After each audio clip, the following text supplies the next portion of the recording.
আল্লাহর কসম করে বললে ভুল হবে না, এই দুনিয়ার মুসিবত, দুনিয়ার বিপদ, এটা কোনো মুসিবত নয়, এটা কোনো বিপদও নয়। চোখ দুটা যখন বন্ধ হয়ে যাবে, দুনিয়ার মুসিবত আর মুসিবত থাকবে না। আসল মুসিবত তো কিয়ামতের দিন।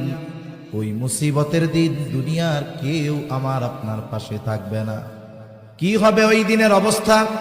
আল্লাহ তাআলা কোরআনুল কারীমের মধ্যে একটা চিত্র তুলে ধরে বলেন, ইয়াউমা ইয়াফিরুল মারউ মিন আখিহি ওয়া উম্মিহি ওয়া আবিহি ওয়া সাহিবাতিহি ওয়া বানিহি লিকুল্লি ইমরিইন মিনহুম ইয়াউমাইযিন শা'নুন ইউগনি। আল্লাহ তাআলা বলেন, কিয়ামতের দিন ভাই ভাইয়ের থেকে পলায়ন করবে, ওয়া উম্মিহি ওয়া আবিহি, পিতা মাতার থেকে পলায়ন করবে।